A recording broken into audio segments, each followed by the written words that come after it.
जी दोस्तों, अस्सलाम वालेकुम। मैं सरफराज सूफी हूं और आप मेरा वीडियो लॉग देख रहे हैं। सुनाओ तुसी किद्दां?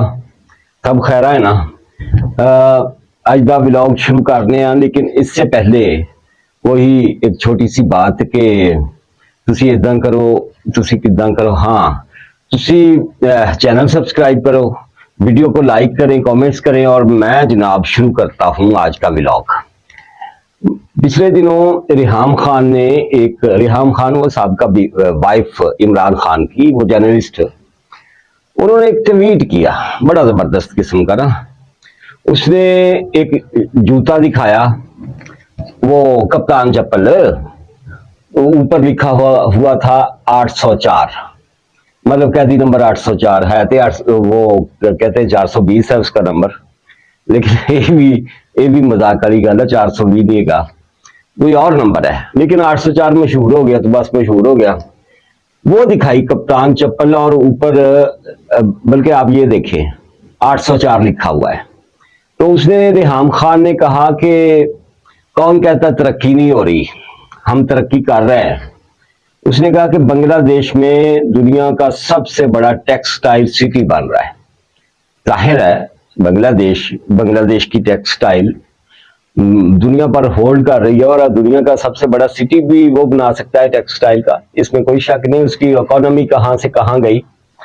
हम उन गला करते रहे 2 टके का बंदा है, टका जो है ना उनकी करेंसी, तो हम बल्कि हमने ये बकायदा मुहावरा ही बना लिया, चले 2 टके का बंदा, मतलब जिसको मर्जी कह देना और गाड़ी जाए बांग्लादेश को किसी तरह से, बंगालियों को।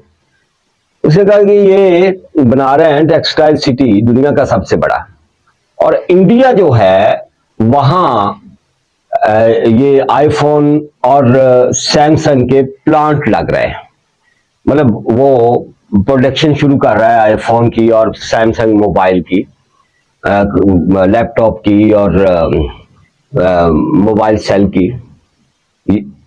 और कह रहा है, रिहाम ने कहा कि ऐ ना सोचो कि पाकिस्तान तरक्की नहीं कर रहा, पाकिस्तान भी तरक्की कर रहा है। लिखो जुत्ती असी बना रहे हैं कप्तान चप्पल 804 नंबर।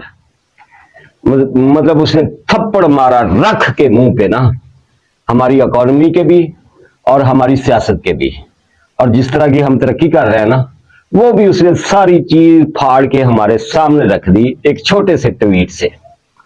यही है भाजी साडी औकात, सीधी गल है। इससे नहीं हमारे ये जो गवांढी है ना, हमसाए हमारे, स्पेशली इंडिया, वो हमारे बंदे मार रहा है और साथ कह रहा है कि इदा ही मारांगे, मोदी इदा ही करता है, मोदी इदा ही करता है, जो करना कर लो। और हमारे वजीर दफा जो है वो खसियानी बिल्ली खंबा बड़ा नोचन रही है, और इंडिया की जरूरत नहीं है कि वो हम पे डायरेक्ट हमला करे।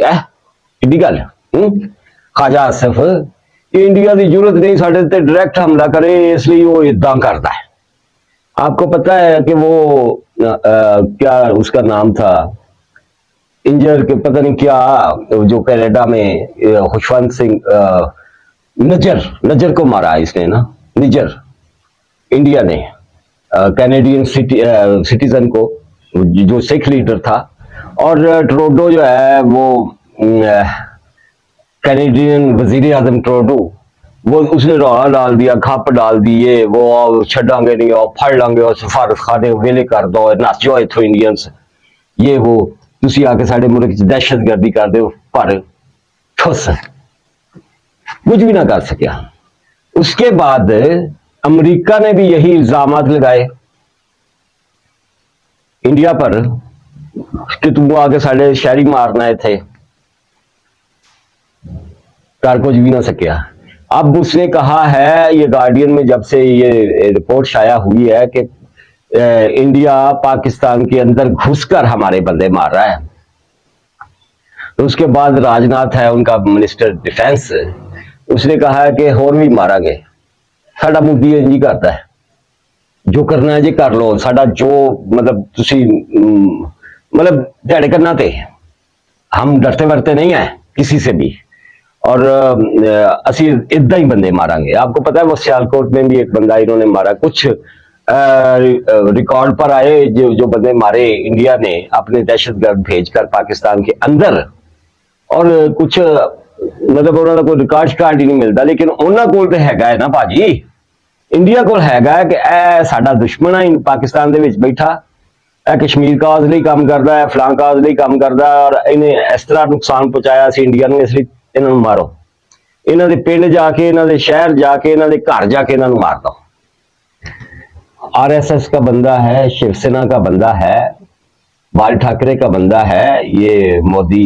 आपको पता है जब ये वजीर आजम बना था तो ये इस पे पाबंदी थी, इस पे क्रिमिनल केसेस थे कि ये बाहर की किसी दुनिया में नहीं जा सकता, किसी और कंट्री में नहीं जा सकता, लेकिन वो सजाएं मुअत्तल हो गई।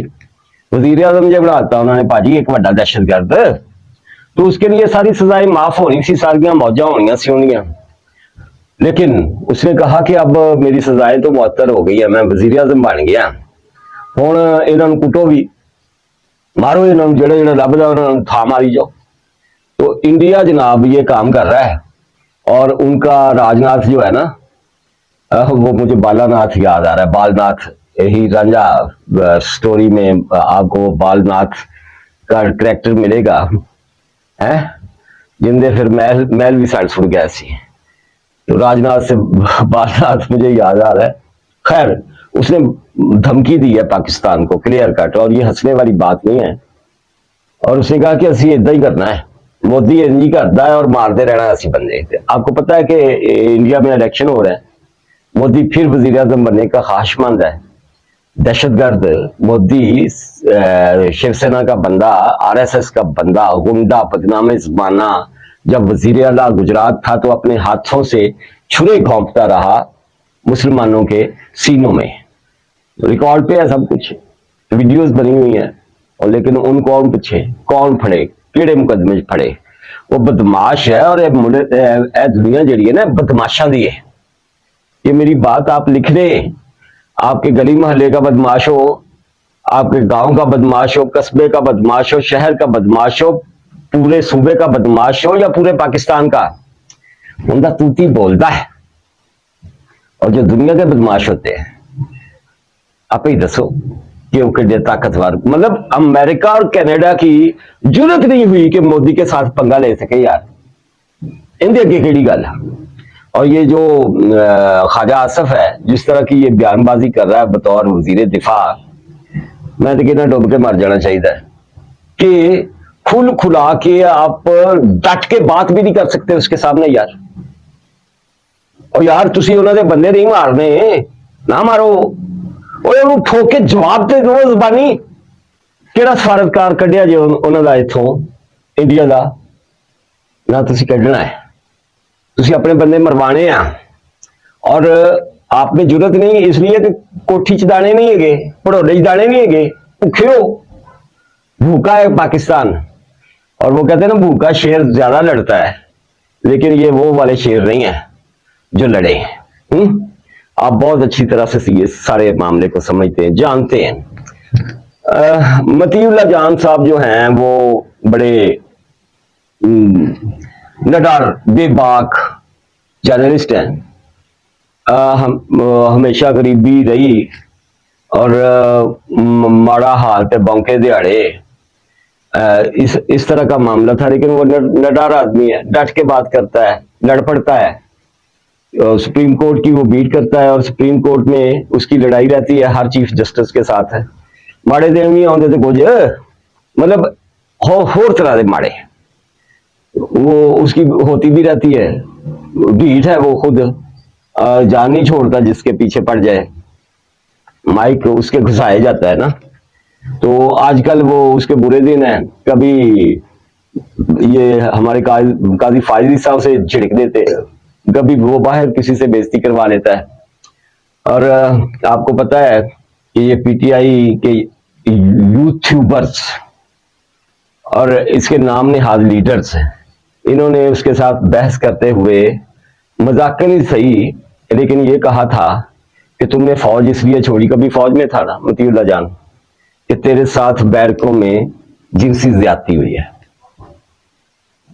ये जो अल्लाह अकबर का नारा नहीं लगाते, पाकिस्तान जिंदाबाद वाले, यही इमरान रियाज खान, यही समी इब्राहिम, यही शहबाज गिल, ये वो सारे इन्होंने मिलके, आपने वो यकीनन वो व्लॉग देखा होगा जिसमें ये सारे मतीउल्लाह जान की इंसल्ट कर रहे हैं, इसी तरह से ये इल्जाम लगा रहे हैं। और मतीउल्लाह जान की वो टुट्टी भजी गड्डी भी तुसी वेखी होनी जब इसे अगवा किया गया, उठा ले चुक लिया सी भाई उन्होंने, जेड़े चुक लेंदे आ महकमा ज़राअत वाले। ये इनकी वाइफ सरकारी स्कूल में पढ़ाती हैं, तो वहां उसे देने के लिए गए तो वो पहले ही उथे चुकन वाले है सी मौजूद ना, इंज उन्होंने घेरा पाया तो डजन चुक डाले च था। वो गाड़ी भी देखी टूटी भजी, वो मतीउल्लाह जान का घर भी लोगों ने देखा, कलर लगा होया वा कंधा नूं ते सफेदी डिगन डई है ते ये वो, लेकिन यकदम मतीउल्लाह जान जेड़ा है ना अमीर हो गया, लगी गड्डियां और ये वो सब कुछ। और हमें कोई एक आंख नहीं पाता ना इस तरह का बंदा जो जरा मतलब माड़े दे उत्ते थोड़ा जिहा चंगा मेरा आ जाए तो हम उसकी ऐसी तैसी फेर देते हैं कि जरदारी ने तेरे अकाउंट से खुफिया पैसे भेज दिते होने हैं, तेन नवाज शरीफ ने पैसा डाल दिता होना है, तेन फलान जगह तो आ गया होना है पैसा, हम उस पर इल्जाम लगाना शुरू कर देते हैं।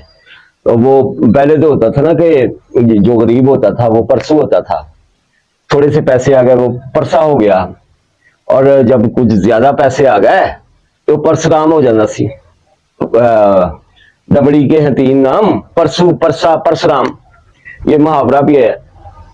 लेकिन अब हम इल्जाम लगाते हैं, उंगली उठाते हैं यूं, और तू तो भुखा मरदा सी, तेरे को पैसा कित्थों आया, 2 नंबर तरीके नाल तू कमाया होना है।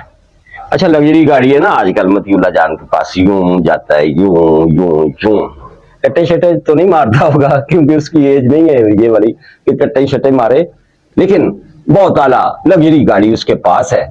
और ये लग्जरी गाड़ी उसे दी है न्यू टीवी वालों ने, इसलिए दी है कि वहां प्रोग्राम होस्ट करता है, और ये टीवी चैनल्स वाले, न्यूज चैनल्स वाले उनकी मौजें करवाते होते हैं, जो चंद एंकर्स होते हैं, बाकियों को तनख्वाह नहीं देंगे कई कई महीने, इनका ही वो नई बात है अखबार, वहां जर्नलिस्ट बैठे हुए हैं 3-3 महीने सैलरी से। इसी न्यू में जो बेचारे कॉपी एडिटर हैं, जो टेक्नीशियंस हैं या छोटा स्टाफ है, इतने उन्होंने टाइम नाल तनख्वाह मिलदियां, लेकिन ये एंकर्स को मौज करवाते हैं। अच्छा मतीउल्लाह जान दे कोल लग्जरी गड्डी आ गई तो हुण सारे हाँ इन्हां कोल लग्जरी गड्डी, यकीनन इन्हें अजरदारी छोड़ देते होने पैसे, विक गया मतीउल्लाह जान, विक गया, ये हो गया वो हो गया, ये इल्जाम तो भाजी है देखो। और न्यू टीवी वाले ने उन्होंने गड्डी दी है मातड़ आदमी वो तो लड़ता रहता है, उससे इख्तलाफ किया जा सकता है, मतलब वो काजी फायदी सा क्या गले पड़ा हुआ है इन दिनों, वो भी असद अली तूर कभी उसकी तारीफें करते नहीं थकते थे ये दोनों, सरीना ईसा, काजी फायज ईसा, मतीउल्लाह जान ऐसे तारीफें करता था, और असद अली तूर इनके लिए ब्लॉग किया जाता होता था हर वक्त। अब असद अली तूर का कहना है कि ये जो है ना कयूम सिद्दीकी जंग जियो का reporter, court reporter, supreme court का रिपोर्टर जो है, उसे पीआरओ रख लिया है काजी फायज ईसा ने, मुबैना तौर पर एवं मतलब, और सानू लिफ्ट नहीं करांदा, इसलिए साड़ी लड़ाई है। तो पकड़ा भी गया पिछले दिनों, वो कहता रहा मुझे काजी फायज ईसा ने पकड़वाया है, ना ये कर देंगे कि खैर मतीउल्लाह जान की ये जो गाड़ी है ना, ये न्यू चैनल वालों ने दी है यार, जहां वो शो करता है। ये न्यू वाले कौन है, मैंने भी कुछ अर्सा उनके साथ काम किया है, लेकिन उनके बूम एफएम रेडियो पर वहां मैं शो करता था, आरजे हूं रेडियो का यार, आप जानते ही हैं, कुछ दोस्त जानते। तो बूम एफएम रेडियो पर मैं शो करता था, और रजीदा था रिजवान रजी, उनका आप व्लॉग भी देखते होंगे, वो इंचार्ज थे उस बूम एफएम रेडियो के ना। तो वहां मैंने कुछ अर्सा शोज किए हैं, रेडियो शोज किए हैं। ये हो गई जनाब बात मतीउल्लाह जान की, और अब आ जाते हैं फवाद चौधरी की तरफ। इधर गया उधर गया, कदी जर्नलिस्ट बनने की कोशिश की, कदी सियासतदान बनने की कोशिश की, कदी वकील बनने की कोशिश की। और चाचा इफ्तिखार हुसैन चौधरी वो चीफ जस्टिस सी लाहौर हाई कोर्ट का, फिर एक ताया लग गया अल्ताफ चौधरी गवर्नर पंजाब हो गया, गुजर हैं ये भी जेहलम के। फवाद चौधरी को भी बड़ा चाह माए मेरी वो है ना गाना, नी दो गुत्ताकार मेरिए, दो गुत्ताकार मेरियां माए मेरिए ने मैनू बड़ा चाह। इसी तरह का चाव था फवाद चौधरी को कि मैं कुछ ना कुछ बन जाऊं। तो आफ्टर ऑल वो बन ही गया। कभी एंकर शंकर बनता रहा, बनने की कोशिश करता रहा, कभी वकील बनने की कोशिश करता रहा, लेकिन फिर वो बन ही गया, वो लीडर बन गया जी पीटीआई का। मिनिस्टर इंफॉर्मेशन हो गया, वजीर कानून भी हो गया, वजीर पार्लिमानी उमूर भी हो गया जब तहरीक अदम एतमाद आई इमरान खान के खिलाफ। कभी वो रूए हलाल कमेटी वालों को वजीर टेक्नोलॉजी जब हुआ, IT का मिनिस्टर, तो अजी चंद इतने बजे जड़ेगा तो इतने बजे डूबेगा, ईद का चंद जड़ा मैं बन देना है। आप जानते हैं ना कि मतलब रूए हलाल कमेटी ये चांद देखा ही ना करे, खुद ही वो डेटा आ जाया करेगी, उन्होंने ईद कर लियो, शबरात कर लियो। उसके फड्डे शड्डे भी रहे, वो मारता मूरता भी रहा। एस पौनी वाला जरा समी इब्राहिम जिसका अभी मैंने जिक्र किया था, इन्हों ही उन्हें चढ़ना छड़ना मारिया सी ना, और मुबशर लुकमान को भी चपेड़े शपेड़े मारी थी। मतलब थोड़ी बहुता वड़िया होया सी, तो फिर बंदा इदा ही होंदा है। फिर तहरीक अदम एतमाद, वो स्पीच इसकी फवाद चौधरी की असेंबली में, और असेंबलियां तोड़न दी, और जमा करवाती, तहरीक देती स्पीकर नो, डजन था मारियों ने, कासिम सूदी ने असेंबलियां तोड़ दी, और सुप्रीम कोर्ट ने फिर वो बहाल शहाल की आधी रात मजमा ला के। ये वही फवाद चौधरी। फिर जब तहरीक अदम एतमाद कामयाब हो गई तो ये होने से खूनी इनकलाब आ जाएगा, खूनी इनकलाब भी लाते रहे फवाद चौधरी, ना आया, लेकिन ये इनकलाब आया तो फवाद चौधरी आप फड़िया गया 9 मई तो बाद। फिर माफिया तलाफियां, कोशिशें, हिम्मत, रिहाई मिली, रिहाई मिल के वो पीटीआई छोड़ने का भी ऐलान, और जड़ी जहांगीर तरीन और अलीम खान ने नई पार्टी बनाई, और ओम चौधरी वगैरह ने वहां भी घूंघट निकाल के वहां भी जाके बैठ गया। लेकिन अंदरों पीटीआई का और जरसूमा ना गया तो फिर पकड़ लिया गया। अब तकरीबन सारे केसेस में उसकी जमानतें हुई, और फिर भी हिबा चौधरी जो है उनकी वाइफ और उनकी बेटी, वो बड़ी एक्साइटेड, उसकी बेटी ना, मैं अभी दिखाता हूं आपको उसके कारनामे, उस गुड़िया के कारनामे।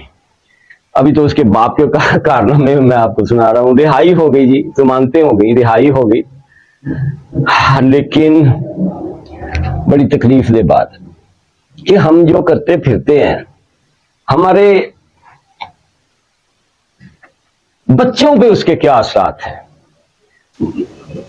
पसीज किया ना, सॉरी माजरत के साथ, ये मासूम हमारी वजह से इन पर जो पहाड़ टूटते हैं, इन बच्चों पर, ना काबिले बयान है। फवाद चौधरी मेरी कोई मासी का पुत्र नहीं है, मैंने तो हमेशा उसके खिलाफ बात की है, लेकिन वो मासूम, वो कली सी, वो छोटी सी बच्ची ब्लॉग कर करके खुशियों का इजहार कर रही है कि मेरे बाप को रिहाई मिल गई है, बेल हो गई है, मेरे पापा आ जाएंगे, मैं उससे ये फरमाइश करूंगी, वो फरमाइश करूंगी। और खुदा का नाम लीडरो, ए नाम निहाल लीडरो, सबको कह रहा हूं, सिर्फ फवाद चौधरी को नहीं, हमारी इस मासूम नस्ल, हमारी आने वाली नस्लों का ख्याल कर लो, इस मुल्क का ख्याल कर लो, इस कौम का ख्याल कर लो। मुझसे माजरत के साथ ज्यादा बात नहीं होगी। अब ये आप व्लॉग देख लें थोड़ा सा फवाद चौधरी की बेटी का। अल्लाह हाफिज। आ रहे हैं बाबा घर वापस, और मैं बहुत खुश हूँ।